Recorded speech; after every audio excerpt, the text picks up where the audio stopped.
Yun no, may today video is magpapalit tayo ng lining ng TMX 155 yan. Bago natin simulan yung pagpapalit ng lining, kailangan is i-drain muna natin yung langis na nasa loob ng ating motor yan. So kailangan wala siyang langis pag binuksan natin yung lining. Yan. Alam ko nilagay ko dito is langis pero parang dinuguan yung lumabas oh. Sobrang itim na. Then kailangan din natin tanggalin yung mga nakaharang dun sa lining na bubuksan natin. So number 1 dyan is yung tambucho. Yan.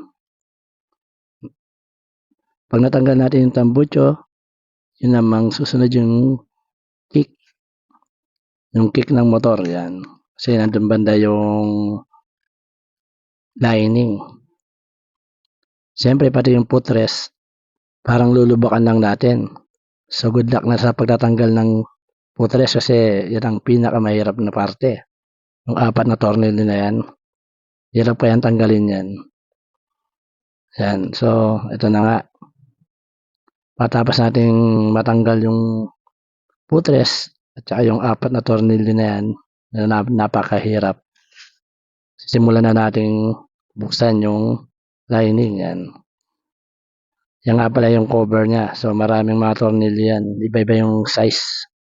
Kaya huwag kayong papalito. So kailangan naka-ready na yung mga gamit nyo bago nyo baklasin. Kasi baka kulang kayo ng tools. Sayang yung pagkakalag nyo. Napaka-importante palitan yung lining ng ating motor lalo na kung matanda na ito o matagal na. Kasi pagdating sa akyatan o ilahan, mahirapan yung motor nyo. So kailangan mo talagang palitan yung lining. Hindi naman to every year or ano. Matagal-tagal rin bago palitan eh. Actually yung motor ko 10 taon na yata to eh. Ngayon pa lang mapapalitan ng lining kaya sulit na sulit, di ba? So pag natanggal na yung tornilyo, pwede na natin baklasin tong cover. Yan, expect nyo may langis pang lalabas dyan. Kasi hindi man talaga totally maubos yung drain nyo eh. Eto na, yan. Ayan na, nakakakaba. First time ko kasi magkalag ng lining. Yan. Pero bago ko naman to kalagin, pinag-aralan ko ng ilang ulit yan. So yan ang itsura. So una natin tatanggalin is yung parang screw na 3. Yan. So mahirap tanggalin yan, kailangan may impact screw ka dyan. Kasi pinupukpok yan eh. Pag hindi mo pinukpok yan, nakakamay mo lang yan, hindi kakayanin yan. Yan o. Oh. Pag natanggal nyo na yung 3, maselan pa naman yung 3 tornilyo na yan. Pag nabilog yan, ang hirap tanggalin yan. Kaya ingat-ingat kayo dyan. At saka nabibiyak yan pag sobrang pukpok nyo naman. So ayan yung pinaka maselang parte. Yan, yun. Natanggal ko na nga oh. Siyempre, pag tinanggal nyo na, linisan nyo na.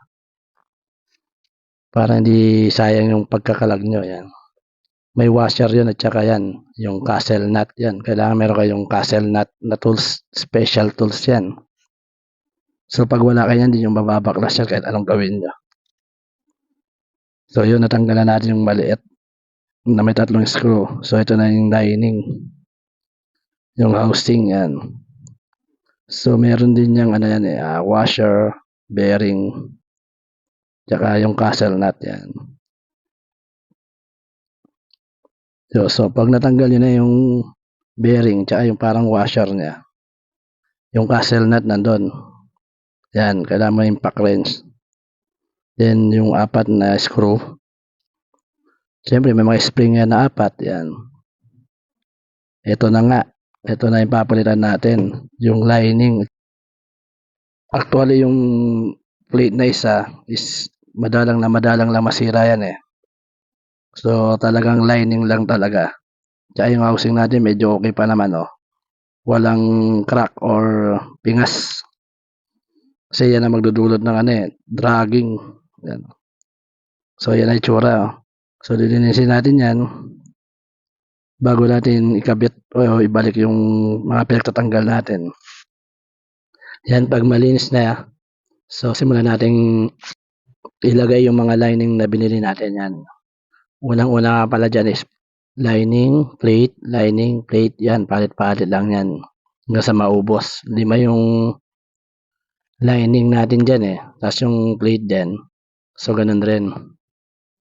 Yan, dapat papantayin-pantayin nyo yan, oh. Yan, so ilagay natin sa housing. Yan. Siyempre, babalik natin yung tornilyo tsaka spring. Kung paano yung pagkalag natin, ganun rin natin kakabit. So, kailangan ingat-ingat yung paglalagay nyo kasi pag yan nakabit nyo na, sigurado magpapalit kayo ng langis or ng gasket, kaya dapat pulido yung pagkakagawa ninyo. Yan. So, nandiyan lang naman yung castle nut, washer, bearing, yan.